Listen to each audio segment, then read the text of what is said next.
Buenas tardes y lo primero agradeceros por estar hoy aquí en este acto del CC Salamanca para presentar este libro, Crónica Sentimental del Nuevo Régimen, del camarada Álvaro Aguilera. Agradecer la predisposición, la facilidad para poder fecha, que ha sido muy fácil, la verdad, porque dijimos, cuando me pasaron el contacto le escribí, al día y medio ya teníamos prácticamente fijada la fecha. Por contar un poco sinopsis antes de pasar a que nos cuente más en profundidad Álvaro, todo un poco lo que revela esta obra es que este nuevo régimen no surge como una evolución natural de la vida política, sino como una reorganización consciente del sistema para asegurarse que los mismos intereses económicos siguen gobernando y siguen incluso en momentos de crisis o de cuestionamiento popular, como pudo ser el 15N, pues supieron rehacerse y supieron seguir al frente de este sistema que nos gobierna. Álvaro narra este proceso desde su vivencia personal. Lo hace desde un lugar que creo que es muy necesario, que es la memoria que nace de haber vivido derrotas y la experiencia militante también de una persona, porque lo estábamos hablando antes, que llevaba 25 años militando en este partido, 26 años militando en este partido, y esa memoria sirve para entender que cuando la clase trabajadora pierde fuerza, cuando se divide, el poder, el liberalismo, el capital, no tarda ni un minuto en ocupar ese espacio y hacérselo todo suyo. Nos podía ver, por ejemplo, con las luchas feministas del 8M como lo primero que hizo el capitalismo fue apropiárselo haciendo camisetas, convirtiéndolo en mainstream y como os ha dicho, pues que se ha ido diluyendo este movimiento. Y el libro recuerda también una cosa muy importante, es que la protesta, cualquier tipo de protesta sin organización, tiene todo el límite de que el malestar social puede abrir grietas, puede hacer que las personas se cuestionen el sistema, pues, como ocurrió con la crisis del 2008 y con la derivación posteriormente del 15M, pero sin una estructura firme, sin una estrategia y sin una permanencia, una estrategia a largo plazo y que con unos objetivos, pues esto se diluye. Pues lo que nos ha pasado al final es como nos va a contar Álvaro. Y por eso esta presentación también tiene pleno sentido aquí hacerla en Salamanca, que no es una ciudad industrial, una provincia, salvo la zona de Béjar, una gran industrialización, pero sí que es un territorio donde se ve con claridad cómo los estragos de este nuevo régimen ha pasado factura. Salarios bajos, precariedad laboral, dificultad para que las personas desarrollen un proyecto de vida, unos servicios públicos totalmente debilitados en las zonas rurales y sobre todo una juventud que en una tierra donde tenemos una universidad que trae cada año 30.000 o 40.000 personas, esa misma juventud está condenada casi inevitablemente a marcharse de Salamanca. Y es una ciudad donde, aunque parece que vivimos muy tranquilos, la verdad es que somos una ciudad que parece que vivimos tranquilos, sí que existe una tensión constante en todo tipo de ámbitos, donde vemos pueblos, barrios y demás.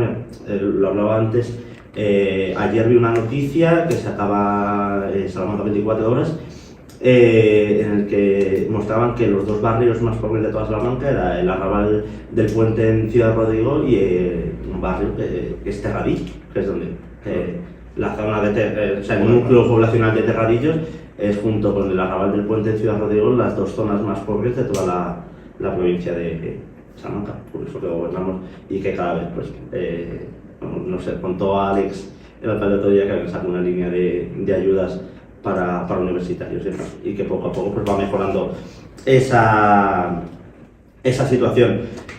Crónica Sentimental del Nuevo Régimen nos sirve para entender algo esencial, para entender el presente y para ver dónde están las palancas que pueden cambiar la situación que tenemos.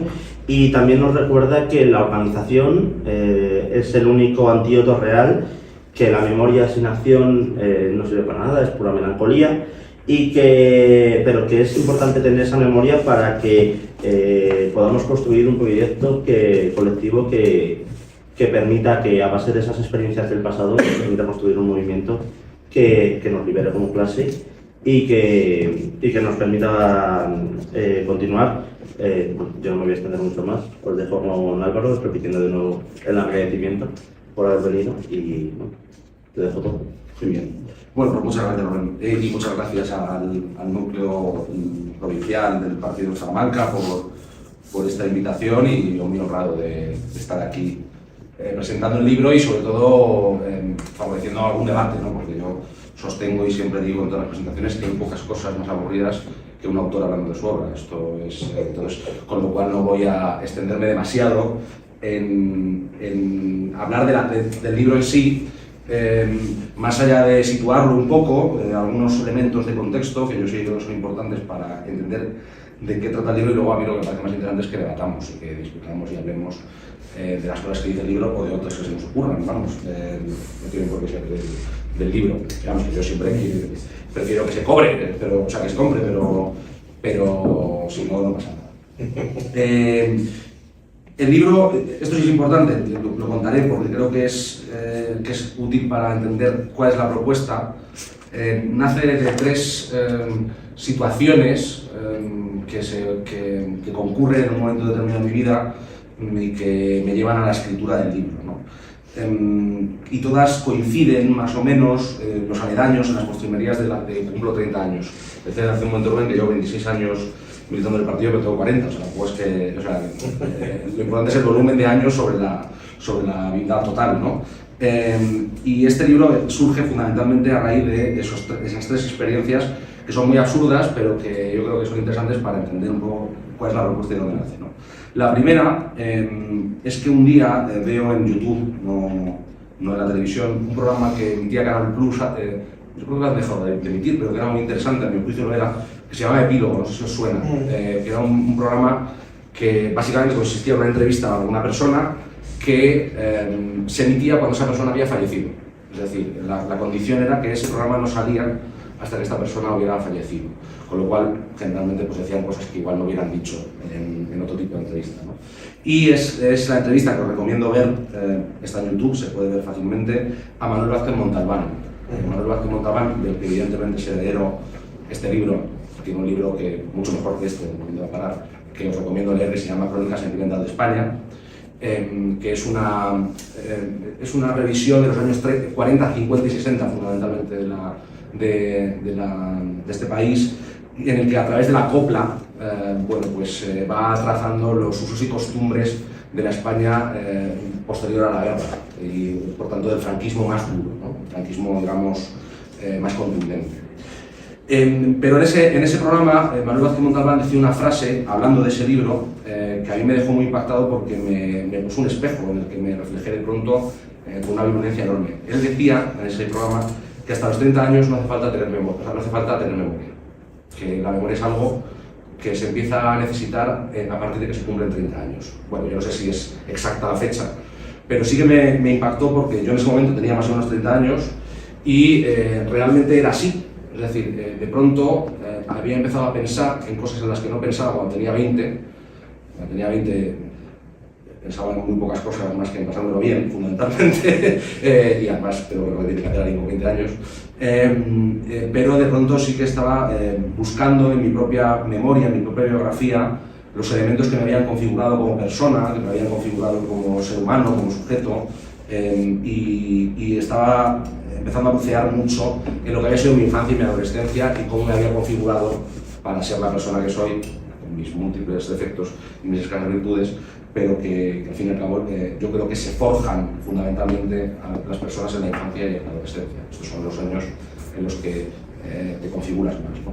El segundo suceso es una chorrada, pero también fue muy importante, también sobre esas fechas. Fui un día a casa de mis padres viven en un pueblo de Madrid, la Comunidad de Madrid, que se llama Brunete, célebre por la batalla que no tuvo lugar en ese periodo municipal, pero bueno, se llamó la batalla de Brunete. Pues un día mis padres guardan cosas de cuando yo era niño, rebuscando, encontré un diario mío de cuando yo tenía pues, 12 años o 13 años, ¿no?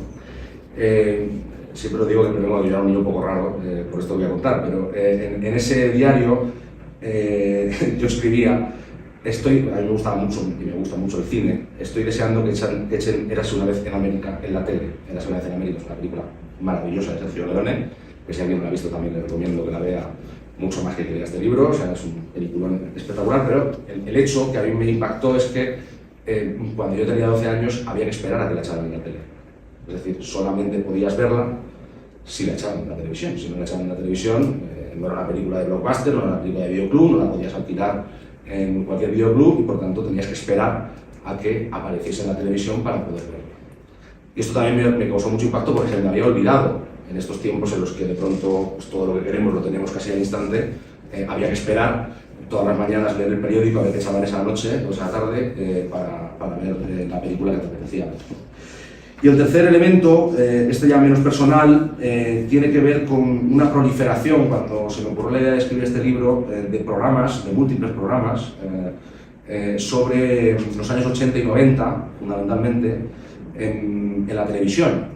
Pues, ¿dónde estabas entonces? 80 otra vez, la tele de tu vida, bueno, de pronto florecieron un montón de programas sobre los 80 y 90 que tenían un denominador común, que es que en todos ellos se hacía una especie de sacralización, especialmente de los años 80, que a mi juicio no tenía mucho que ver con la realidad, que no tenía, o sea, que solo contaba una cara de los sucesos, pero que no contaba realmente lo que para un chaval de barrio obrero como yo habían sido esos años, ¿no?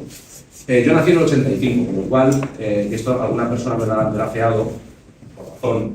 El libro empieza en el 81, empieza a hacer una reflexión en el año 81, pero, y evidentemente yo no había nacido, con lo cual poca memoria puedo tener de esos años, pero bueno, yo cuando me puse a escribirlo entendí que lo que yo llamo en el libro el nuevo régimen, para mí es incorrecto hablar del régimen del 78 en términos, vamos a decir, estrictos. Para mí el régimen actual nace en el año 81, más que en el año 78. En el año 78 se inicia, se culmina un proceso constituyente y se inicia toda la fase posterior al proceso constituyente, es la fase instituyente, es decir, es cuando hay una constitución, se generan las instituciones que cimentan la realidad de esa constitución y, a mi juicio, desde el 78 al 81 es cuando se produce esa fase instituyente que da lugar a un nuevo régimen político, económico y social, que es el que hemos llamado siempre régimen del 78, pero que en mi opinión es el régimen del 81. O sea, yo creo que nace realmente con el golpe de Estado. Ahora muy célebre, por cierto, por la serie esta de la anatomía del restaurante, la novela de Javier Cercas, que yo la serie no la he visto, pero la novela la leí en su momento, es un horror absoluto. O sea, no sé la serie cómo será, pero es un horror. Y que a mi juicio pues, nace, como digo, en esa fecha, en el año 81. ¿Por qué creo que nace en ese año? Porque a partir del golpe de Estado se asientan una serie de valores políticos, económicos y sociales y culturales que se van a desarrollar durante toda la década de los 80, que van a alcanzar su cima en los 90 y que son, digamos, los ejes fundamentales sobre los que se articula el actual sistema, ¿no? Que tienen que ver con, bueno, en el libro se habla mucho de ello, de tres pilares fundamentales, que son la corona, por un lado, como eje vertebrador que salvó al país de no sé qué hostias, cuando todos sabemos que el monarca estaba hasta las trancas en el golpe de Estado. Por supuesto también la Unión Europea y la OTAN como elementos sobre los que articular la salida a la metamorfosis del franquismo que habían planteado las grandes élites y los departamentos de Estado, etcétera, etcétera. Y luego, en último término, también muy importante el auge y desarrollo de un sistema turnista en el que el Partido Socialista Obrero Español articula, a mi juicio, la arquitectura política del régimen naciente, ¿no? Todo eso, que es política pura y dura, tiene una serie de implicaciones económicas, sociales y culturales, que es lo que más analizo en el libro, ¿no? Yo utilizo el recurso de Manuel Vázquez Montalbán, lo que pasa es que no con la copla, sino fundamentalmente con canciones pop de la época, ¿no? Y ya prevengo, si lo leéis, que no es que me gusten a mí esas canciones. O sea, yo cojo canciones que eran canciones fuertes, importantes, de masas, algunas sí me gustan, otras no, de la época, porque yo creo que la canción popular revela muy bien cómo es la sociedad, y es un reflejo y un espejo enorme de cómo, y muy certero de cómo es la sociedad, ¿no? Entonces utilizo canciones de esa época, de los años 80 y 90 fundamentalmente, para articular las diferentes tesis que el libro va manejando, ¿no? Las implicaciones sociales, económicas y culturales de ese nuevo régimen, que tiene que ver, a mi juicio, con una metamorfosis absoluta del franquismo, es decir, con una necesidad lampedusiana de que todo cambiara estéticamente para que todo siguiera igual, pues tienen en los diferentes elementos que va tratando el libro sus reflejos, ¿no? El libro habla desde la heroína, lo que supuso, yo no sé en Salamanca cómo fue, pero desde luego yo soy de un barrio de Madrid que se llama Las Águilas, Andaluce, fundamentalmente de migración extremeña y andaluza, casi toda la composición, ahora ya no, pero en su momento cuando se creó ese barrio era fundamentalmente extremeña y andaluza.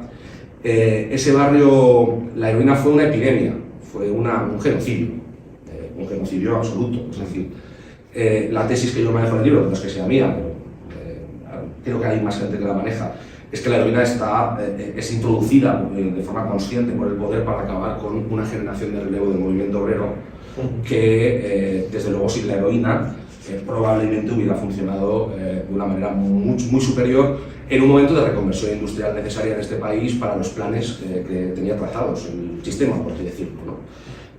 Insisto, fue una epidemia. Es decir, la gente de la generación de mis padres, un poquito más joven, bueno, pues es imposible encontrar a alguien que no tenga familiares, amigos que murieron. O sea, esto es imposible. En un barrio obrero, en La Moraleja no sé cómo sería, pero en Las Águilas, desde luego, así era, ¿no? También analizo, por ejemplo, la movida madrileña. La movida madrileña, yo también esto lo digo porque mucha gente que va a estas presentaciones pues la vivió y se lo pasó muy bien en esa época. Yo no me meto con cómo se lo pasa a la gente, me parece estupendo, pero la movida madrileña era una propuesta cultural que era clarísimamente vaciadora de una propuesta de clase, ¿no? Es decir, ¿qué es la movida madrileña? Es cambiar la tribu por la clase. Antes la clase nos definía nos definía en cuanto a nuestros amigos, a nuestro espacio de socialización, a cómo hablábamos, a cómo éramos, a cómo pensábamos, y de pronto se dice que lo importante no es la clase, no es tu condición objetiva, sino cómo te vistes, cómo te pones el pelo, si lo pones de colores o no, qué música escuchas, pero desde luego ya el elemento clase deja de tener importancia, ¿no? Bueno, todo esto, resumo ya, todo esto alcanza, a mi juicio, su cenit en los años 90, que es el afianzamiento final del régimen, ¿no? Los años 90 son para estudiarlos en este país, ¿eh? O sea, el año 92, que es, digamos, como la cima del felipismo y de esa especie de proyecto modernizador de España, que fue una estafa a gran escala. Yo todavía tengo amigos, cuando voy a Barcelona, mis amigos de allí le llaman a los bares normales, en los que hay camareros feos y barras de fin, o sea, los bares normales, les llaman preolímpicos. Esos son los preolímpicos, ¿no? Desde Barcelona 92, a partir de entonces, todo es sobre el lecho de boletus, con paletas paja, con toque de foie y flores de azafrán, ¿no?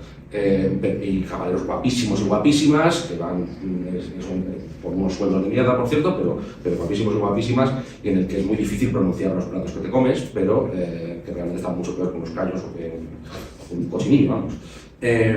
Y ese año 92, con la Expo, para los que lo vivisteis, yo lo recuerdo, fueron la Expo, las Olimpiadas. Ese año fue el quinto centenario, evidentemente, del descubrimiento de América, que le llamamos descubrimiento, como si lo hubiéramos descubierto nosotros el continente, pero bueno. Además fue Madrid, capital de la cultura, es decir, el Barcelona ganó la Copa Europa por primera vez, un equipo español ganaba la Copa Europa en no sé cuántos años, Indurain ganaba Tours, José María Olazábal ganó un máster de Augusta de golf. O sea, de pronto España era un país como que la gente, bueno, pues volaba, ¿no? Y que además se ponía un poco, digamos, en el centro de la diana de manera, no sé, como... En el panorama internacional. Sí, se ponía de una manera muy artificial, puesta, ¿no? Bueno, esto yo no lo sabía, pero al escribir el libro lo descubrí y me pareció, de verdad, no sé, además en estas fechas ha sido el aniversario. La noche, el día que se clausura la Expo de Sevilla, esa misma noche, secuestran a las niñas de Alcácer. Esto yo no lo sabía, esto es algo que he descubierto con el libro. que a mí me parece que es como una metáfora perfecta de lo que fue el país, ¿no? Es decir, yo lo llamo en el libro de la borrachera a la resaca, ¿no? De pronto estábamos de borrachera, creíamos que era un guateque estruendoso, pensábamos que estábamos en la cima y que de pronto, pues una noche secuestran, luego matan y antes violan a 3 niñas, y es como la metáfora perfecta de la gran estafa en la que se nos había metido, ¿no? Los años 90, desde el humor, yo analizo muchas cosas, el humor, el erotismo, lo que era un barrio obrero, lo que decía de los supervivientes de la heroína, ¿no? El capítulo de la heroína es contado a través de un superviviente de mi barrio, que le llamamos, pues los niños éramos muy cabrones, evidentemente, le llamamos el Piquitripi, Juanfran se llamaba, que era una especie de fantasma que paseaba por el barrio, siempre con una gorra dada la vuelta, que luego salió en el Milagro de Pedinto y en un anuncio en un coche, o sea, una cosa muy curiosa de Juanfran, que además corría todo tipo de rumores sobre él, que si era chapero, yo no sé qué era verdad y qué era mentira de aquello, pero que era, digamos, también una metáfora él en sí mismo de los supervivientes, ¿no? de aquella epidemia, porque evidentemente la heroína le había dejado, bueno, pues una serie de rasgos muy marcados que nunca más se pudo quitar. No sé si sigue vivo Juanfran, espero que sí, y que iba pues hablando solo y bailando por el barrio como superviviente quizá único de aquella epidemia, ¿no? Analizo muchas cosas, el humor, el erotismo, el año 92, lo que supuso lo de las niñas de Alcácer para mi generación. Yo era un niño, yo tenía 7 años, las niñas de Alcácer supusieron para los niños, pero sobre todo para las niñas. El capítulo de hecho se llama El año que dejamos de hacer autostop, porque en mi pueblo, por ejemplo, donde yo iba a veranear, yo vivía en una especie de urbanización arriba del pueblo y siempre subíamos el autostop, ¿no? O sea, alguien nos cogía, bueno, pues a partir de las niñas de Alcácer se acabó lo de hacer autostop, eso ya no, los padres nos lo prohibieron tajantemente, especialmente, insisto, a las niñas. Para las niñas fue un auténtico cambio radical de su vida, por lo que haya sido monstruoso, pero que también fue construido por el sistema para digamos, estirar la monstruosidad, ¿no? Y el libro termina en el año 2000, en realidad termina en el 2011, pero es en el 2008 cuando termina, porque esa ya no es mi sentimentalidad, ya no es, digamos que yo ya he dejado de ser un adolescente cuando llega el 15M, cuando llega la gran crisis económica, y bueno, yo dejo en el libro, como he dicho, que quien quiera que escriba la crónica sentimental de esos años cuando la quiera escribir, pero yo escribo la de los años de mi infancia y de mi adolescencia, ¿no? Ese es, digamos, y bueno, por supuesto, uno de los elementos que también se tratan en el libro es la caída de la Unión Soviética y lo que supuso para el mundo, etc. Me olvidaré cosas que no voy a contar, porque además yo no soy capaz de leerlo, o sea, es decir, como lea una página me pongo muy nervioso, yo lo que cambio todo, entonces cuando yo termino un libro ya lo dejo ahí, no le presto mucha más atención. Pero bueno, digamos que el objetivo del libro es, efectivamente, como decía Rubén, sin ninguna nostalgia. Yo siempre digo que si el libro suena nostálgico, ha fallado en su intento, hablar de cómo se decidió que fuera el mundo del español medio que hoy tiene 40 años como yo, pero también el que tiene 50, también el que tiene 30, a través de un gran proceso cultural, económico, social y político que desde luego no fue casual ni mucho menos espontáneo, ¿no? Sino que obedeció a un plan perfectamente preconcebido en el que España tenía que jugar un papel muy concreto en el engranaje de la Unión Europea. Nosotros lo que tenemos que ofrecer es sol, es cerveza barata, es comida buena y poco más. Por eso toda la reconversión industrial, por eso toda la destrucción del tejido productivo y nuestra condena a un papel de sector servicios dentro del engranaje de la Unión Europea.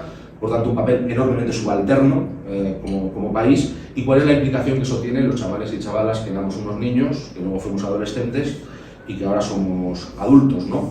Efectivamente, como decía Rubén, y con esto termino, desde la asunción de una derrota.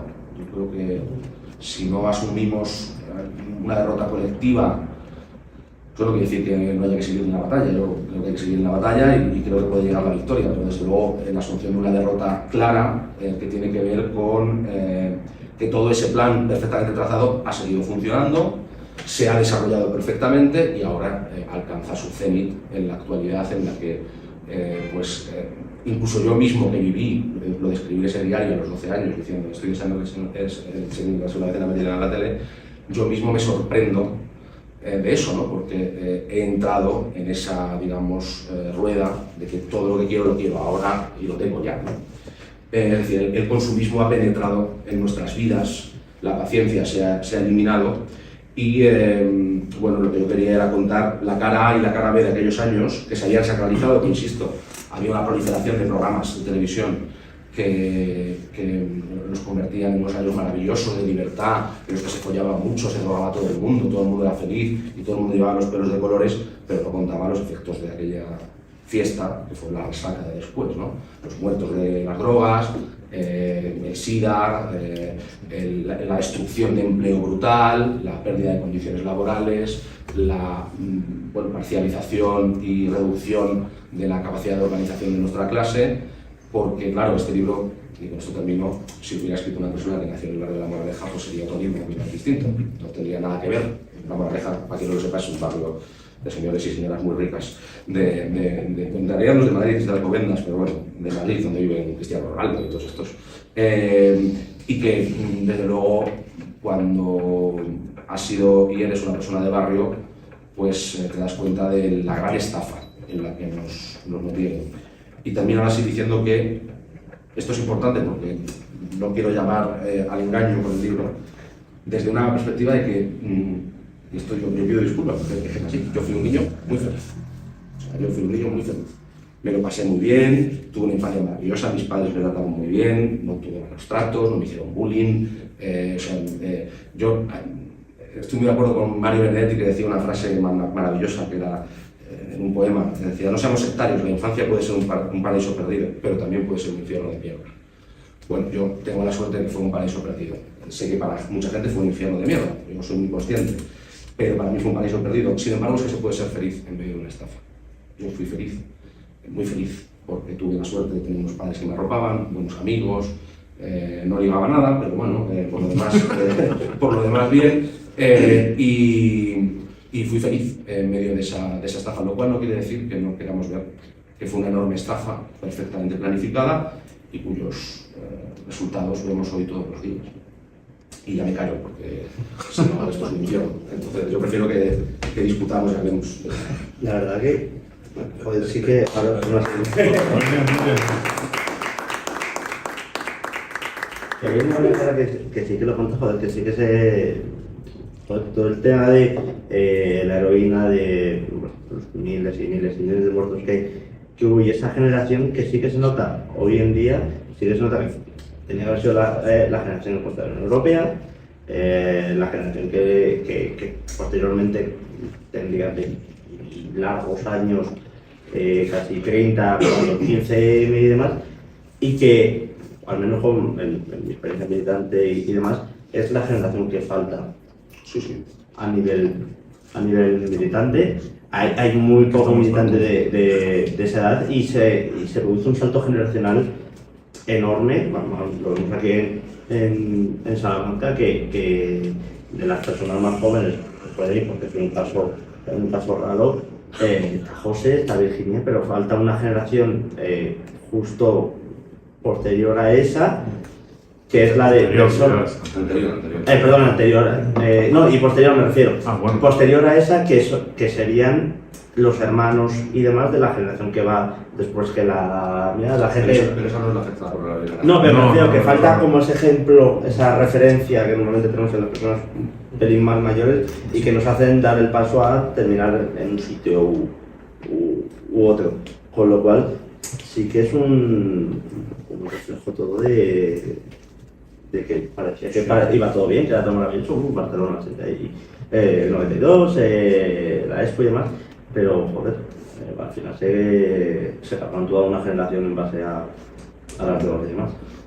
Hay una cosa que se me olvidó decir, que es que esto, para quien lo quiera leer, hay interesantes trabajos al respecto. Las Madres contra la Droga, que fueron un colectivo muy interesante, con sus cosas, con todos, pero un colectivo muy interesante, hicieron la labor de hacer el camino de la papelina a la inversa. Es decir, desde el chaval que la compraba, la chavala, empezar a ver de quién se la había dado y quién se la había dado, qué se la había dado, y así, hasta llegar a donde había salido la papelina, ¿no? Invariablemente, en todos los casos que estudiaron, en todos y cada uno, el punto de origen era o un cuartel de policía o un cuartel de la Guardia Civil. Invariablemente. Es decir, el último sitio de donde había salido, donde se perdía el rastro, es decir, esto, a mi juicio, sostiene la teoría de que aquello no era ni mucho menos gratuito. Acaba de tener la agencia de En Valladolid. Valladolid. Pues mira, Sí, sí. pero en este caso era donde salían, ¿no? O sea, es decir, y luego otra cosa también muy importante con respecto, y que yo critico fuerte, porque además también esto se ha sacralizado y se ha presentado como qué bonito, ¿no? Qué maravilla. Es la famosísima frase, por lo menos en Madrid lo fue, me imagino que en el resto del Estado también, de Tierno Galván, en un pregón, creo que era, de San Isidro, diciendo, rockeros, el que no esté colocado, que se coloque ya el loro. Ya lo sé. Esta frase que se ha convertido en una especie de explosión de libertad, y yo quiero decir aquí una cosa, no me estamos entre camaradas y lo digo claramente, yo sé que no es la posición de mi partido, pero yo estoy a favor de la legalización de todas las, bueno, de la despenalización, no de la legalización, de la despenalización de todas las drogas sin excepción.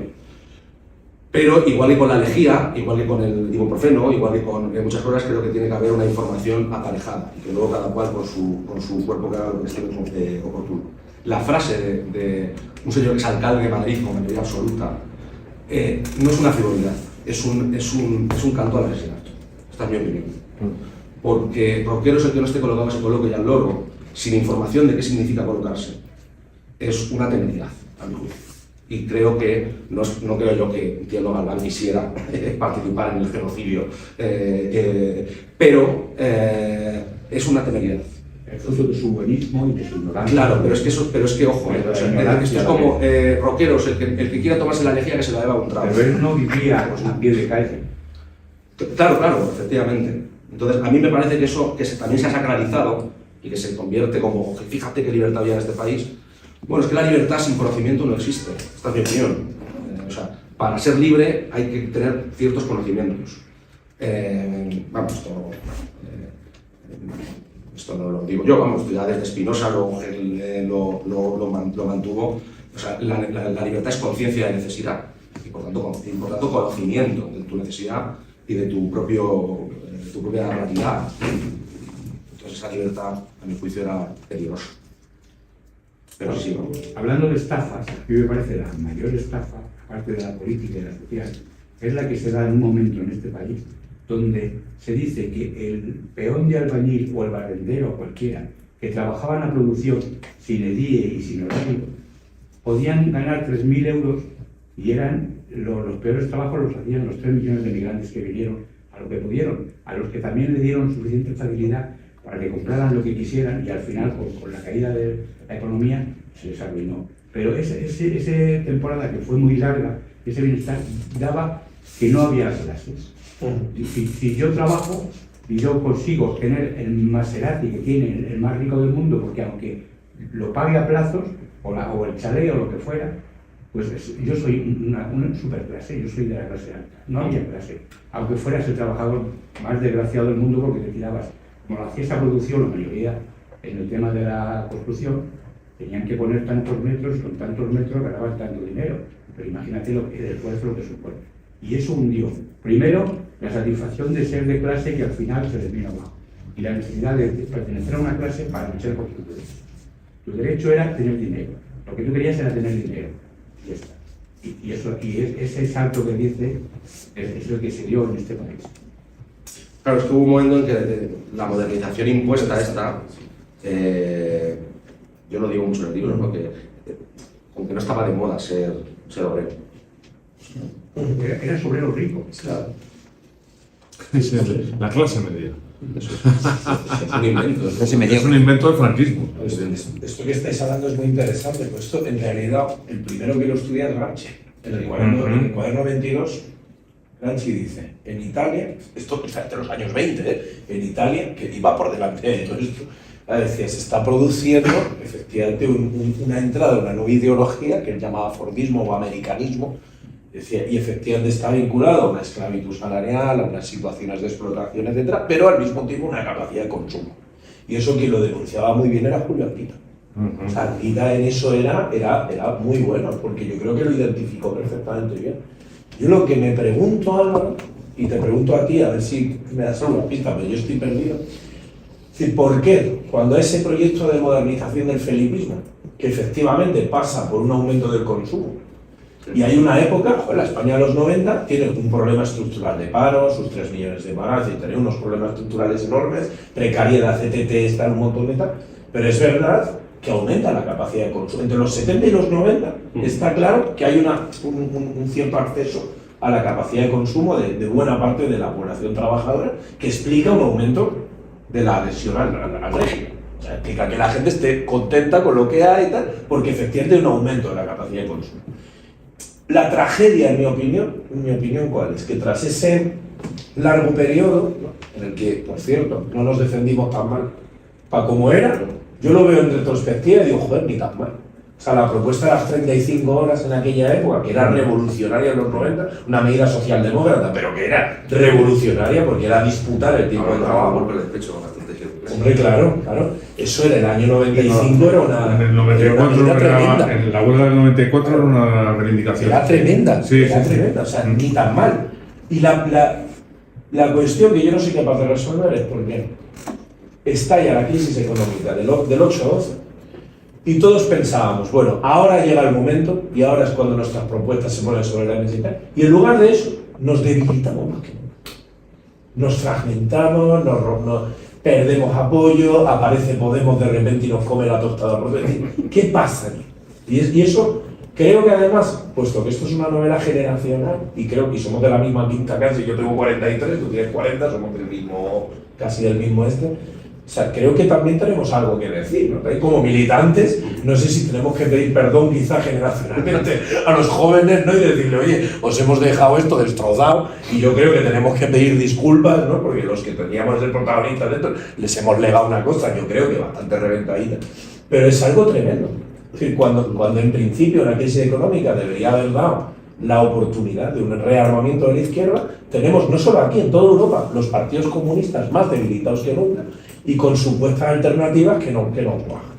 La cosa es, bueno, creo que es una de las cosas que he dicho al principio, y es que cuando creas un movimiento popular con tus ideas, con tus cosas, con 15M, si no lo dotas de una estrategia, no tú con 15M una estrategia, que era, sí, nos vamos a la plaza y nos quitamos nuestras 4 cosas, pero no solo la estrategia, cuando no lo dotas de una organización. Mira, Rubén, yo iba en esa campaña electoral, presentamos la izquierda de Salamanca, cuando salió el 15. Yo estaba buzoneando, como tanta gente, porque buzoneábamos a mano, no había dinero. Íbamos a hacer campaña. Y una persona me dice, no te abro. Eso era muy normal. Aquí la gente no vende, no te abro, puto rojo. No sé qué. No, llega uno y dice, no te llamo porque no te abro porque soy del 15M y no quiero políticos. Eso era el 15M. O sea, vamos a tener claro también lo que era. Creo que ese es el problema, que se crea un movimiento, bueno, un movimiento popular que surge y muy bien, ¿vale? Pero en el momento en el que ese movimiento popular no tiene ninguna organización, como pasa en las 700.000 asambleas que hemos tenido en Salamanca en los últimos 8 años, los únicos movimientos que han pervivido a lo largo de este último ciclo político en Salamanca son los movimientos que han estado organizados. Y una vez se han dejado de organizar de forma lógica, se han ido al garete todos. Pero, Rubén, mi pregunta no es esa. O sea, eso está muy bien. Pero mi pregunta es otra. Sí. No sé si me explico. ¿Respondo? Sí, dale. Sí. Vale. Bueno, yo no tengo la solución. O sea, si tuviera la solución, pues... yo creo, primero hay una cosa muy importante, que esto también se me olvidó decirlo, pero que yo creo que también es una parte importante de la génesis de este libro y su tesis principal, me atrevería a decir. La generación de mis padres, de la cual hay gente más o menos, yo sé que hablar de generaciones un poco, pero bueno, para que nos entendamos, creció en torno a una idea que Bloch llamaba o definía como el futuro como religión, ¿no? Es decir, que si hacías más o menos las cosas bien, si más o menos enfocabas adecuadamente tu ámbito laboral, etcétera, las cosas te iban a ir bien, ibas a mejorar, ¿no? Y entonces el futuro se convirtió en una suerte de religión, en la que todo lo que se hacía para el futuro, ¿no?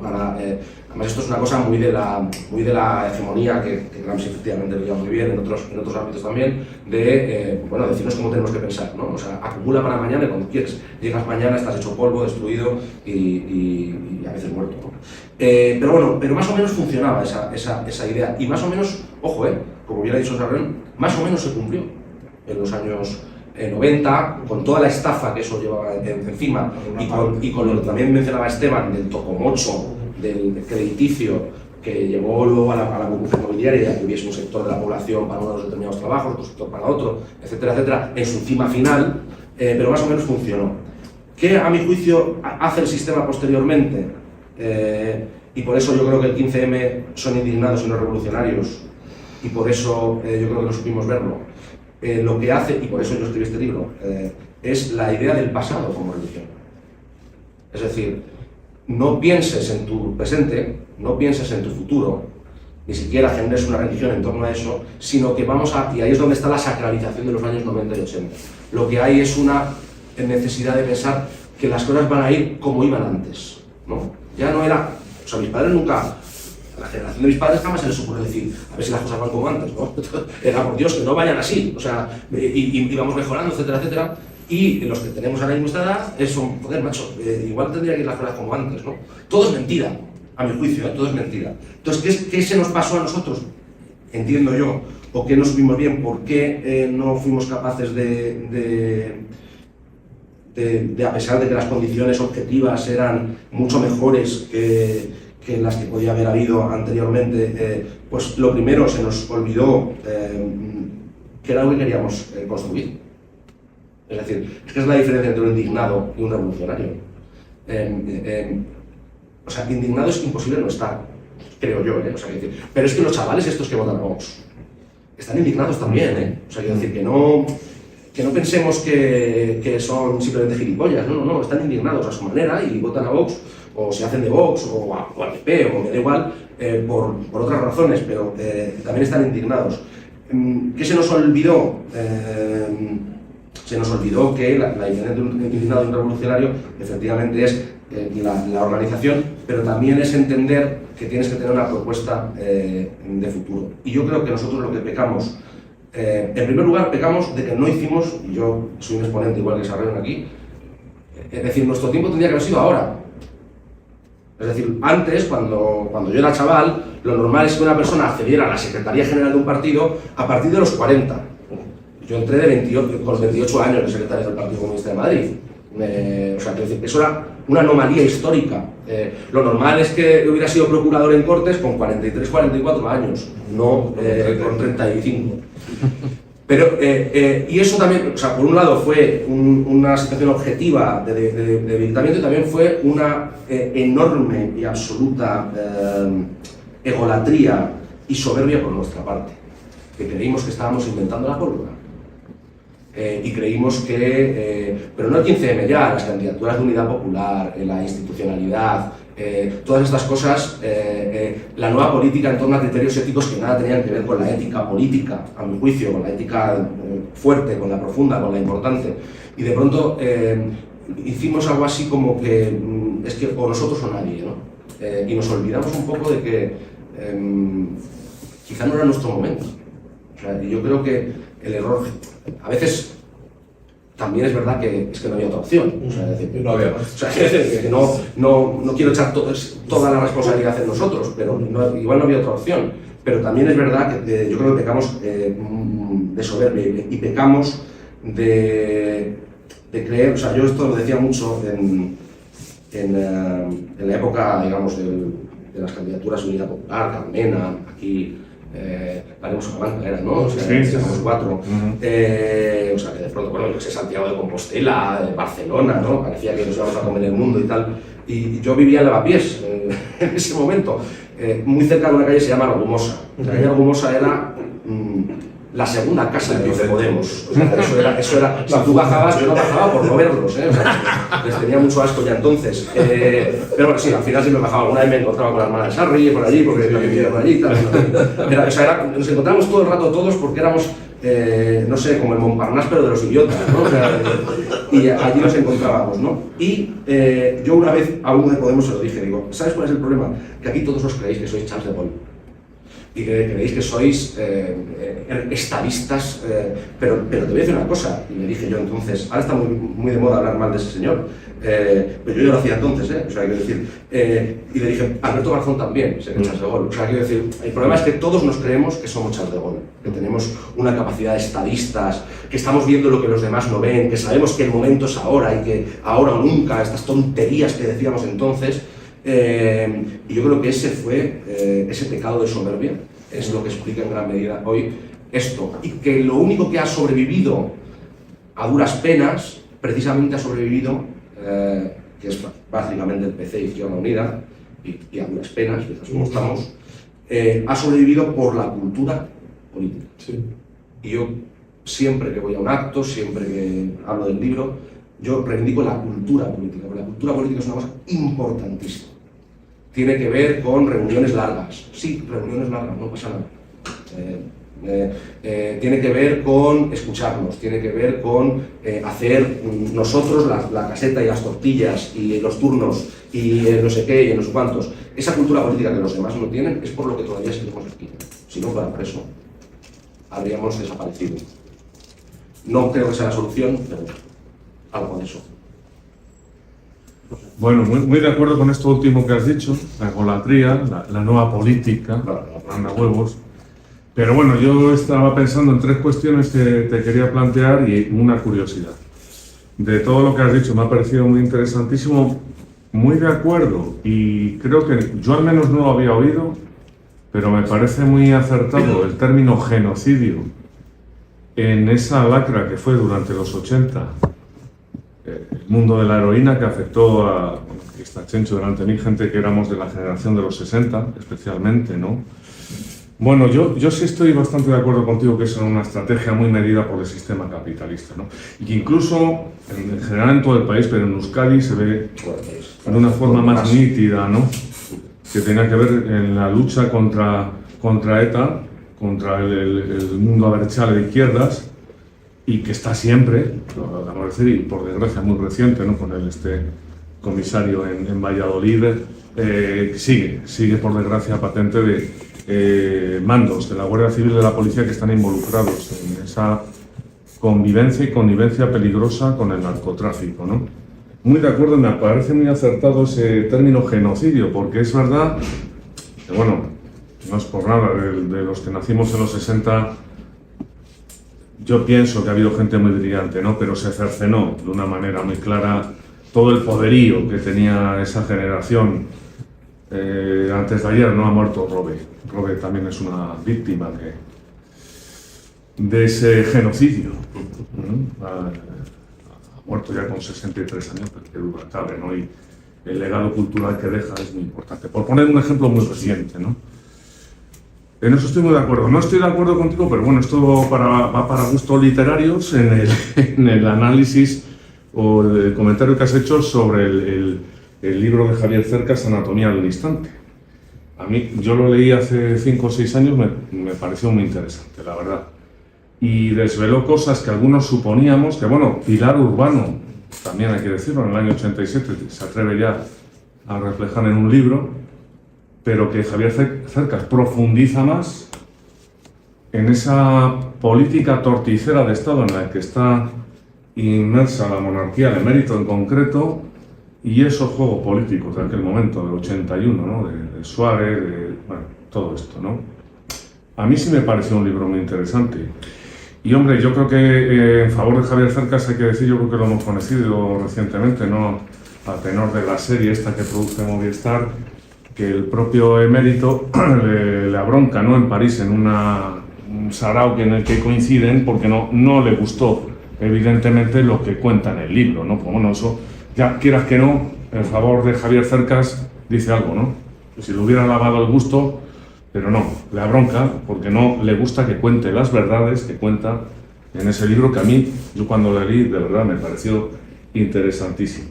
Luego has dicho también una cosa muy interesante, pero que tiene que ver mucho, es verdad que el mundo de la heroína cercena, esa generación de los que nacimos en los 60 y nos proyectábamos en los 80, los 90, pero como la socialdemocracia de este país, el felipismo, lo reconduce hacia la movida madrileña y le da otro toque, ¿no?, de socialdemocracia. De eso ha escrito también el amigo Daniel Bernabé, que ya sé que es muy polémico, pero en su polémico libro La trampa de la diversidad también escribe sobre eso, de cómo se despista la estrategia de la clase obrera hacia otros ámbitos, ¿no? El feminismo, el apartado cultural, porque se ha despistado mucho de nuestro potencial en esos lobbies de poder que tienen que ver con el capitalismo, que nos maneja muy bien, ¿eh? Todo hay que decirlo. O sea, si no reconocemos eso, no sabemos dónde estamos. Bueno, dicho esto, una curiosidad. Que has dicho que eres de Barrio Águilas, al lado de... ¿Por qué ese skyline que me parece ver que es de Zaragoza? No, Ah, esto ¿no? es que parece el Pinar de Zaragoza. Sí, ¿no? El Ebro, Esto ahí. es Montjuïc. Ah, vale. Pero eso seguro que tiene alguna explicación. Cuéntanoslo. Son los Juegos Olímpicos. Vale, O sea, vale. Pero es que como ve ahí como un... Es que yo quería que fuera la cubierta, quería que fuera la imagen del pepetero, que es la Vale, icónica, sí, pero costaba muchísimo dinero. Y el editor que le cobraban 900 euros por la imagen solamente. Pero es Montjuïc. Vale. Es Montjuïc. O sea, Vale. Sí, yo quería que la cubierta estuviera con un motivo del 92. Porque para mí es como el año, digamos, clave. Sí, es un punto de inflexión, desde luego. Punto de inflexión absoluto. Sí. Y claro, yo tenía 7 años, entonces es que lo recuerdo muy bien. Al cómic, seguro que te acuerdas del Seríamos cómic. importantes. O sea, éramos como, hostia, o sea, de pronto. Luego, con lo que has dicho del País Vasco, esto es muy importante. El País Vasco no solamente es una estrategia contra ETA, sino también, y no nos olvidemos, donde la reconversión industrial es más fuerte es en el norte de España y especialmente en Euskadi, Galicia, Asturias. y Asturias. Se hace apunta de pistola, ¿no? Claro, y ahí es donde más azota la heroína. Y en Madrid es en los barrios obreros también periféricos, donde fundamentalmente se nutrían de los obreros de las fábricas ahora desaparecidas, de Talbot, Peugeot. También en Renfe, ¿eh? También. Precisamente porque iban a hacer Claro. trabajos de mantenimiento Exacto. al extrarradio, y yo conozco algunos casos de trabajadores de Renfe que caen en la droga porque trabajaban allí y lo tenían a mano. Totalmente. Sí. Entonces eso, claro, yo no lo viví en cuanto, digamos, a la época del genocidio fuerte, sino, o sea, yo lo que vivía, yo como niño, yo sí he ido a jugar al parque, porque jugábamos mucho en los parques, esto también es una cosa muy de clase obrera, que yo creo que un niño de la Moraleja no podrá contar, esta cosa que decían las madres, de ten cuidado, no te encuentres una jeringuilla. O sea, y yo me he encontrado jeringuillas jugando a las chapas, o sea, no estoy hablando de No. y es verdad que se concentraban fundamentalmente en un sitio. En mi barrio había una vía de tren que iba de un campamento militar a otro, no era de tren, pero cruzaban, un esto se está desmantelado y tal, que sale en la película Barrio de Fernando León de Aranoa. Esa vía de tren está al lado de mi casa, a 150 metros, 200 metros, y en el fondo de la vía había unos túneles, y ahí era donde estaban los yonkis todo el tiempo. Ir allí, que yo fui alguna vez de expedición, eso era, bueno, realmente, vamos, a mí me recordaba, luego lo vi en el cine, en películas de Pasolini, cosas así, ¿no? O sea, este mundo del extrarradio totalmente terrorífico, ¿no? Pero donde más golpeó fue, efectivamente, donde había esa necesidad de reconversión industrial y el movimiento obrero necesitaba relevo, porque siempre es así, todo movimiento necesita relevo, ¿no? Con respecto a lo de Javier Cercas, a mí lo que no me gusta es cómo está escrito el libro. A mí no me gusta cómo escribe Javier Cercas, nada. Y luego hay una cosa que creo que ese libro tiene una parte muy buena, yo la serie no la he visto, entonces no puedo. Muy interesante, que es la parte de Adolfo Suárez. Creo que está muy bien contada. En cuanto a los hechos históricos reales, creo que no está tan bien la de Gutiérrez Mellado, y creo que es un horror la parte de Santiago Carrillo.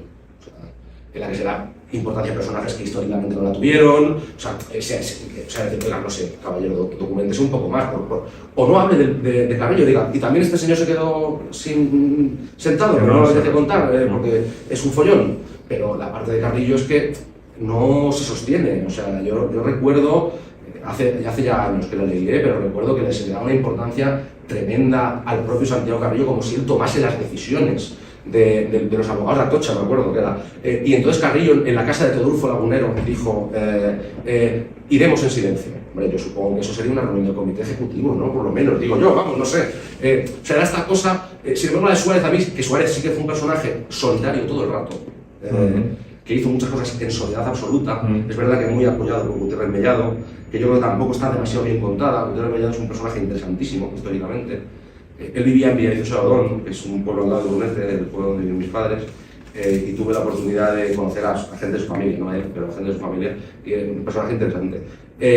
Y la de Carrillo me parece especialmente mala. O sea, es como que, oiga, pues no sé, o sea, pues no lo cuentes, es que no pasa nada. O sea, no, y luego con lo de era lo último. Daniel Bernabé y lo explicaba respecto a la movida madrileña. Yo no sé por qué es tan polémico el libro de Dani, ¿eh? O sea, yo lo presenté en Madrid. Sí, en ámbitos, a ver, sí, voy a decir, lo sé. sobre todo feministas, es polémico. Lo sé que es polémico, pero nunca lo he entendido muy bien. Porque Dani luego yo creo que el personaje de Dani, es amigo mío, ¿eh? O sea, pero el personaje de Dani se le ha comido. Y ha hecho más polémico el libro de lo que el libro es. Porque el libro, en mi opinión, no es tan polémico. El libro señala cosas en las que yo creo que cualquier persona de nuestro ámbito tiene que estar de acuerdo. Y de verdad, o sea, es decir, quizá lo que pasa es que luego el personaje de Twitter, cosa que él se ha dado cuenta con el tiempo de que le ha ocurrido, ha convertido el libro en menos. De hecho, yo me acuerdo cuando yo lo presenté, lo presentamos en la FIM, o sea que al principio no era un libro tan polémico, lo presentamos en la FIM. Y yo dije una cosa, que es que ha dicho cosas que todos pensamos todo el rato, pero que nadie se había puesto a decirlo. Pues no se atreven a decir. En ese momento no pasaba nada, de verdad. O sea, es decir, yo creo que el libro luego creció por otro lado. Si tú eres el libro, sin saber que es de Daniel Bernabé y todas las polémicas que luego tuvo por Twitter y no sé qué, la mayoría de las cosas que dicen son más o menos razonables, ¿no? En cualquier caso, yo creo que, al respecto de esa reflexión, creo que la gran victoria es la victoria cultural, la gran victoria del capitalismo es la victoria cultural. Que tiene que ver con la movida, que tiene que ver con cosas que luego yo ahí hablo, ¿no? El humor, el erotismo, cómo se nos cuenta ahora nuestra propia memoria, cómo se nos habla ahora de la Unión Soviética, por ejemplo, cómo se nos habla de los personajes que fueron importantes, cómo se nos habla de Jesús Gil, o de Ruiz Mateos. O de Mario Conde. O de Mario Conde, efectivamente. Mario Conde estará al caer una serie, estoy seguro, de estas de Netflix, que le van también a convertir en un personaje. Yo creo que la victoria cultural fue la clave de la victoria del sistema. Quiero apuntar que gana el relato, efectivamente, pero porque domina los medios de comunicación. Pero más que los dominaba el nodo, no los dominaba nadie. Es decir, no todos son los medios de comunicación. Yo creo que eso es lo que nos contamos siempre para quitarnos responsabilidad a nosotros mismos. Es decir, es que no salimos en la tele, es que tampoco antes salíamos en la tele. Los medios de comunicación de ahora no es la tele. Claro, no. Pero siguen dominando. Claro, y siempre los han dominado. Siempre los han dominado. Lo que ya no hay ahora es una casa del pueblo o agrupación del partido donde hagamos estado paralelo.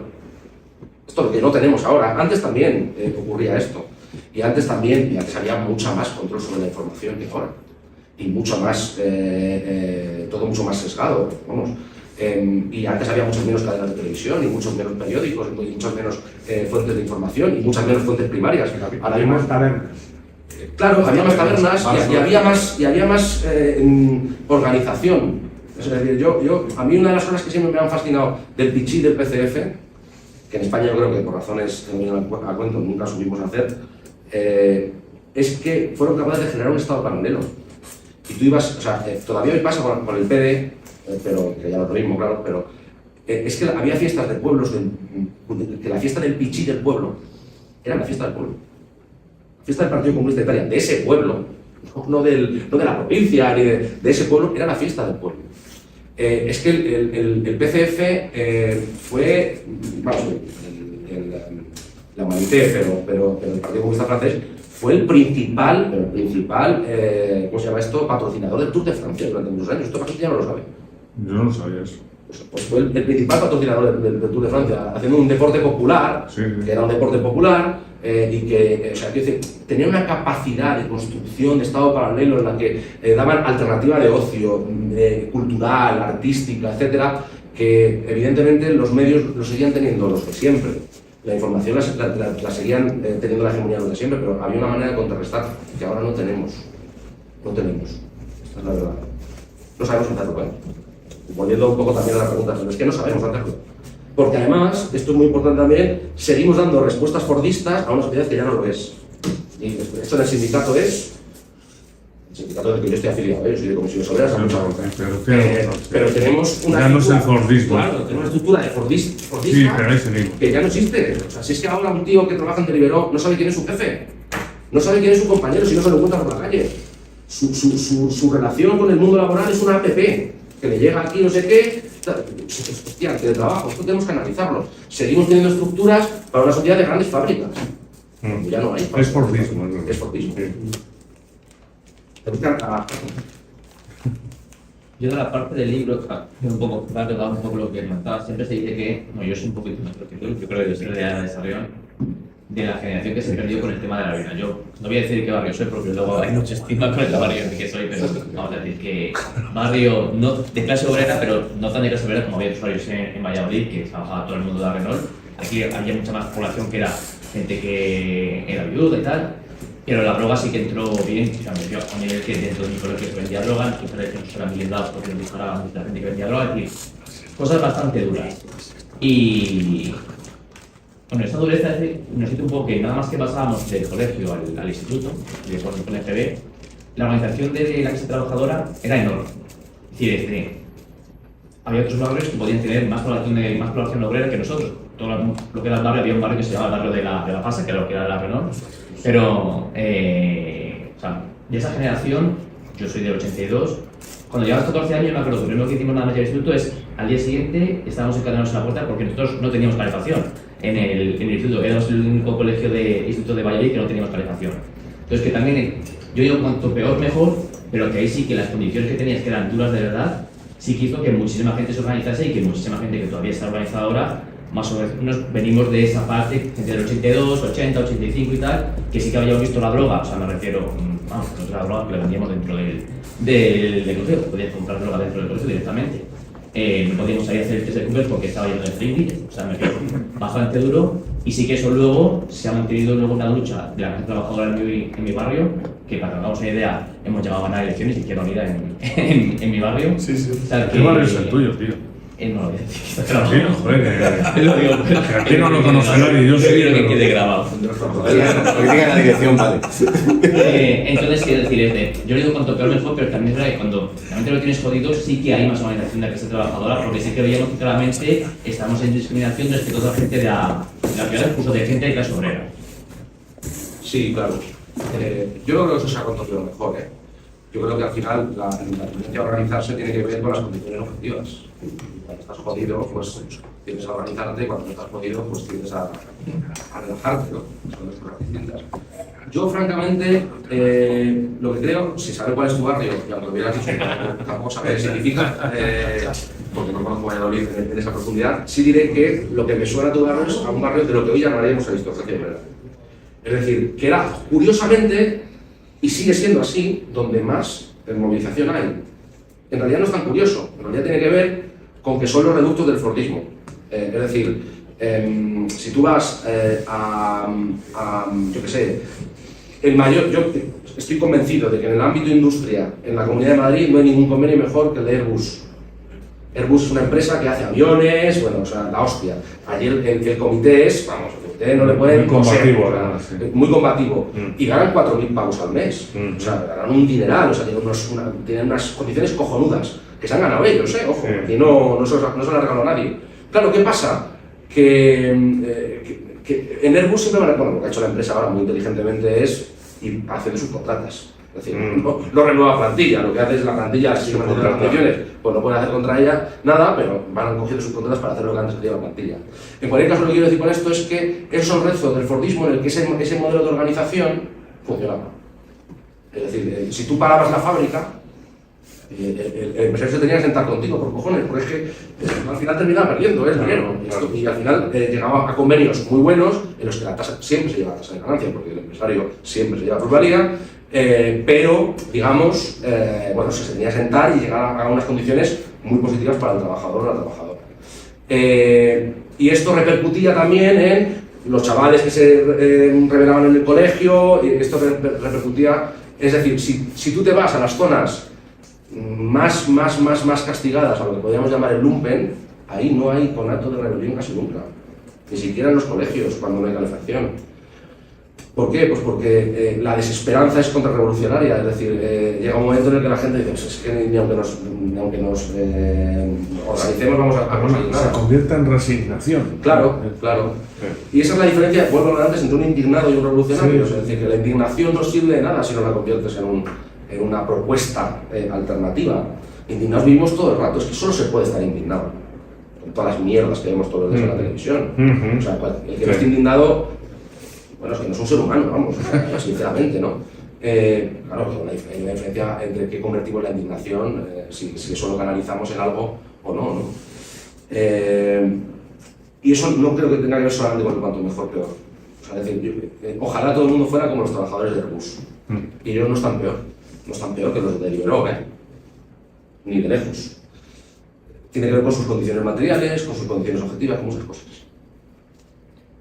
O sea, yo creo que hay una cuestión que es las propias condiciones en las que se puede desarrollar la lucha. Es decir, si estuviéramos en una situación de fortaleza, ya no solo el movimiento comunista, sino el movimiento obrero en general, donde pues, la hegemonía política fuese nuestra, la tendencia normal hacia una situación de precarización extrema, sin organización política, pero no tenemos ese poder, el Partido Comunista no tiene ese poder, y ni siquiera el movimiento obrero más sindical, más reformista que nos podemos encontrar, tiene ese poder. Entonces la cuestión es que tú en unas condiciones de vida en las que, no sé, un trabajo, se me ocurre por ejemplo el repartidor de Globo, de Deliveroo, que estás trabajando 10 horas al día, que nunca has tenido ningún contacto con ninguna teoría política, y con teoría política no me refiero a un plano teórico de sentarte a leer, sino que nunca has tenido contacto con la política en general y con ningún tipo de organización, tu tendencia no es a decir voy a meterme en un sindicato que además tiene las estructuras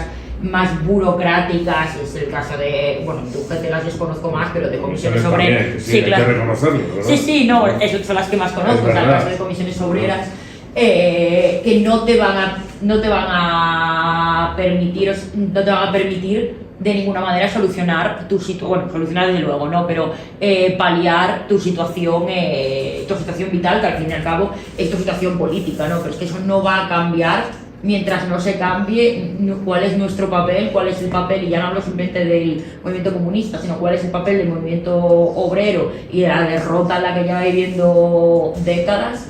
No vamos a llegar al punto en el que la tendencia normal de un trabajador cuando está en una situación de precarización que no le permite poder desarrollar pues, un proyecto de vida en condiciones medianamente aceptables, sea la organización política.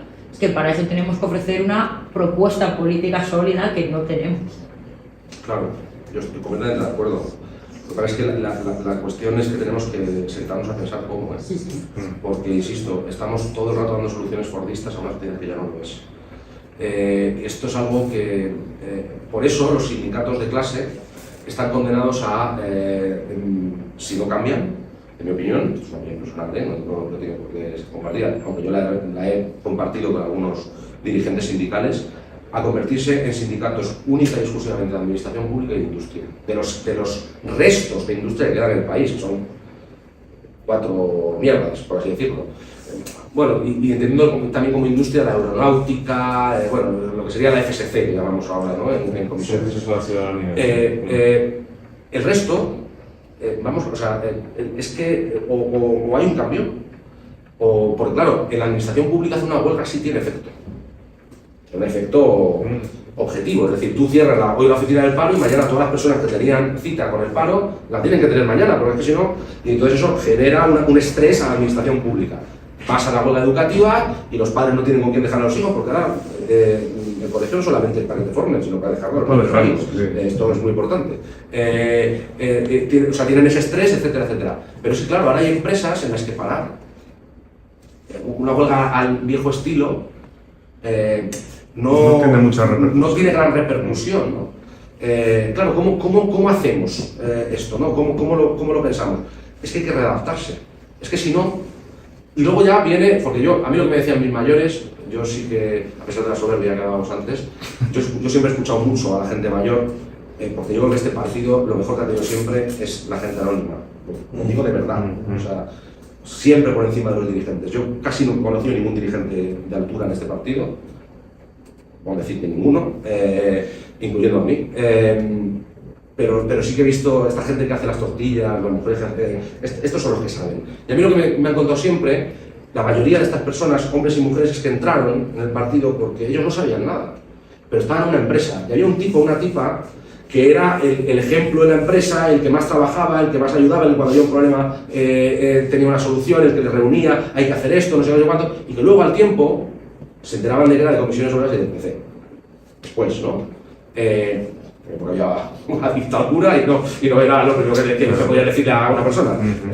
Pero se iban dando, o sea, pero había esa cosa de que la política tenía que ver con tu cotidianidad material, ¿no? Y con que había gente que te iba enseñando que esa cotidianidad material, si hacías determinadas cosas, por lo menos podías hacerle frente a lo que, digamos, estaba prescrito, porque organizarte tenía un sentido, ¿no?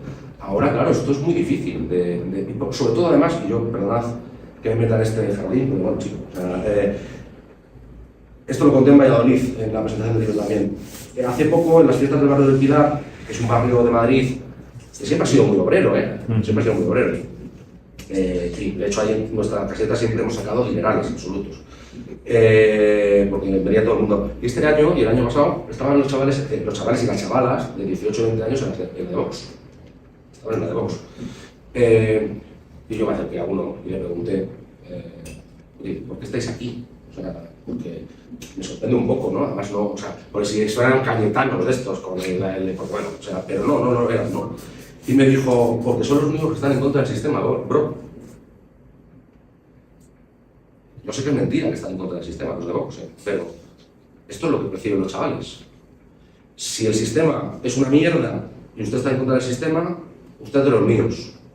Es muy primario el pensamiento. Y nosotros somos gobierno. Este es el problema. Amigo mío. Ese es el problema. Y nosotros somos gobierno. Y mira, yo recuerdo una vez, por meterme en otro charco nuevo, en Cuba una vez me dieron una lección maravillosa, una joven pionera de la juventud comunista, que me dijo, yo soy comunista, tal, no sé, pero de Martín no se come. Pues yo digo aquí, de antifascismo no se come. Es una chorrada. De verdad lo digo, lo pienso de verdad. A mí este rollo del fascismo y tal, primero no sabemos lo que es el fascismo, bueno, o sea, no caracterizamos una mierda de lo que es el fascismo en este país, o sea, no nos da la gana y metemos todo en el mismo saco. Y mientras Ayuso en Madrid está hablando de la libertad, de las cervezas, de abrir los negocios, de no sé cuántos y tal, nosotros estamos diciendo alerta antifascista. Y a esos chavales eso les da igual. Esto es importante saberlo, porque es que si no, estamos a por uvas, alerta antifascista, ¿por qué me estás contando? O sea, yo ¿de qué voy a comer mañana? A mí no me contes películas, ¿no? Claro, es que yo creo que estamos en la metapolítica todo el rato.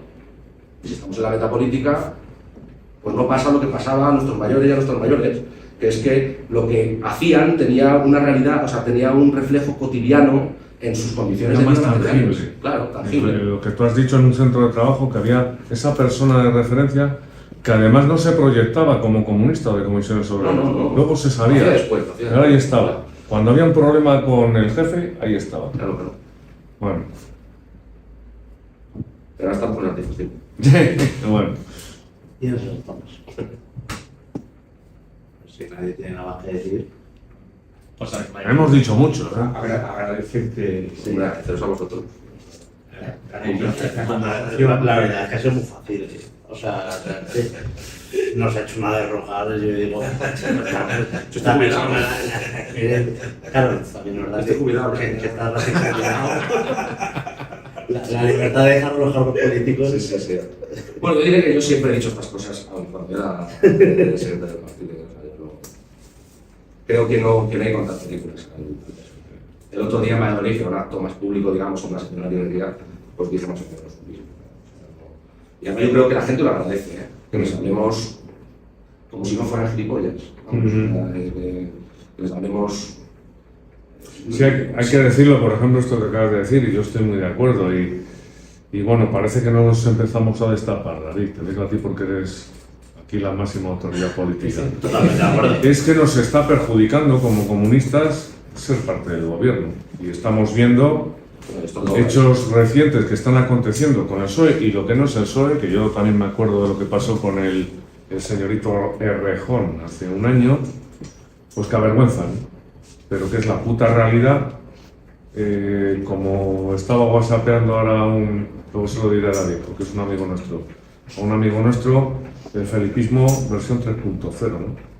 Y es el problema. Y es lamentable que claro, somos parte del gobierno, pero no esto no es la política que nosotros queremos.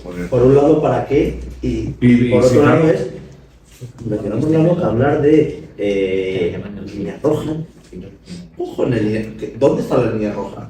O sea, me refiero, nuestra clase es más pobre que en décadas. Financiamos un genocidio en Palestina. Permitimos que Aceptamos nuestro la gobierno otra, robe ya, a manos, pero manos llenas, ya van con la pala ya directamente y se lo van llevando para atrás. Como siempre han hecho, Como siempre, evidentemente. Y la cosa es, ¿dónde coño está la línea roja? Es que para que haya una línea roja tiene que haber un debate, Sí. Y un para qué. Esto es para, o sea, yo no estoy a favor ni en contra de entrar en un gobierno, de verdad. Pero me parece hay que hacer una absurdo estrategia. como concepto estar en contra o a favor de algo, así, Sí. parece un apriorismo idealista, ¿no? Ahora, yo he votado las 2 veces en contra de entrar, las 2 veces, y lo he hecho público, perdiendo escandalosamente. Pero por una única razón, que es que no sé para qué. O sea, yo no he debatido ni en el Comité Central del Partido Comunista de España ni en la Coordinadora Federal de Izquierda Unida para qué cojones entramos en el gobierno. A mí, si me dices, si hay un debate, entras para esto, con estos escenarios, si pasa esto, hacemos esto, y luego, evidentemente, la realidad te va a superar. O sea, habrá cosas que no puedes predecir, lógicamente. Es el Estado y claro, todos juntos. pero coño, tío, no sé, o sea, hay que entrar para algo. Es que no, para el escudo social. Eso es metafísica, tío. O sea, ¿qué es el escudo social? O sea, no sé, es que ahí lo pone, en el mundo, es que antes lo miraba el mundo obrero, lo del escudo social. A mí se me abren las carnes. De verdad, o sea, es que me indigno, vamos. Yo creo que el punto principal aquí está en que ya no es como la cuestión esta de no, es que se está haciendo mal en el gobierno, es que no se puede hacer bien. Me refiero, no es que, se ha entrado a gestionar, como se decía, sin ningún tipo de objetivo político. O sea, no se entra del gobierno. Yo sí que estoy en contra de la entrada de un partido comunista en un gobierno, en un estado burgués, pero independientemente de eso, puedo tener un debate sobre entramos en el gobierno a esto. Entramos en el gobierno a reventarlo. Te puedo decir que sí, te puedo decir que no. Entramos al gobierno, creo que para plantear que ya tener cierto nivel de relevancia en las instituciones, incluso cierta participación en las instituciones del Estado, tienes que tener un nivel de fortaleza ideológica que desde luego el PC no tiene. Pero ya como aparte de eso, es que no es que se esté haciendo una política errónea, no es que se esté gobernando mal, es que cómo se gobierna bien el Estado burgués siendo comunista. O sea, ese es el punto principal y este es el debate que evidentemente nunca se abrió, ni en los órganos centrales del PC y cuando sacó fue de aquella manera. ¿Para qué queremos estar en el gobierno? O sea, yo sé para qué quiere estar esta gente del gobierno. Otra cosa es que no tengan nada que ver ni con objetivos revolucionarios ni con el comunismo. Yo sí creo que se puede entrar en un gobierno por táctica pura y dura. Se ha hecho en momentos históricos. Y lo ha hecho, vamos, lo hizo Lenin, quiero decir, o sea, que para mí es, no estamos el gran, no estamos en la misma situación, eso está claro, ¿no? Pero para mí el gran faro político, de la política, la de verdad, la del lunes digo una cosa y el miércoles digo la contraria. Eso es lo que hacía Lenin. Por eso a mí cuando citan a Lenin me hace mucha gracia con la gente citando a Lenin, porque dices, pero esto de qué año es, y de qué mes, porque es que igual la semana siguiente decía lo contrario, porque Lenin era un animal político de los de verdad. Ahora, claro, pero había unas discusiones y un debate profundo sobre la aplicación táctica y la estrategia que no tenemos. Es decir, yo, por ejemplo, creo en entrar a desnudar vergüenza del sistema a un gobierno, por ejemplo. O tener un objetivo. O sea, es decir, nosotros vamos a entrar y si a los 6 meses no se ha derogado, yo que sé, la ley Mordaza, Por ejemplo. lo que sea, o sea, Sí, me da lo pero mismo, estamos nos de vamos. acuerdo. Algo, o sea, la pregunta es, no ya que líneas rojas, sino ¿cuáles son nuestras propuestas políticas de fondo? O sea, ¿qué es lo que...? O sea, porque yo, oiga, o sea, yo me presento con un programa, bien, yo sé que el programa no se puede cumplir al 100%, pero algo tengo que decir, ¿no? O sea, si esto no lo hago, me voy. Algo, o sea, no. O sea, la reforma laboral, pues yo no digo que sea peor ni mejor que la... Bueno, o sea, peor que las anteriores no es. No. Las anteriores eran... pero ¿de verdad hubo un debate previo sobre la reforma laboral? Sobre cuáles eran nuestros objetivos, hasta dónde podíamos llegar, hasta dónde no. No lo ha habido. No lo ha habido. Y entonces, por eso yo me hiere tanto, yo sé que esto es un tema sensible, pero me hiere tanto del fascismo, porque es la coartada sistemática para no debatir sobre nada. No, es que si ya dices eso, es que va a venir el fascismo. Van a ganar igual, ¿eh? Yo quiero que lo sepa, que se quede grabado. Van a ganar igual. O sea, es decir, el PP y Vox van a ganar. O sea, esto es lo que hay. O sea, asumámoslo de una puñetera vez. Más con y si lo no es en que la está siguiente, será en la pasando, siguiente. claro. Si este país está sentado en el turnismo, en algún momento va a haber el turno de la derecha, coño. Sí. O sea, entonces, por favor, ya está bien Claro. del fascismo como el único elemento que acaba con todos los debates. Con todos los debates. Y encima no es fascismo. Eso ya es otra historia. Eso ya, algún día una charla sobre qué es el fascismo. Verdad, que me indigno. Es que me indigno. No, pero es la puta verdad. Es verdad. Pues nada, terminamos. Muchas gracias.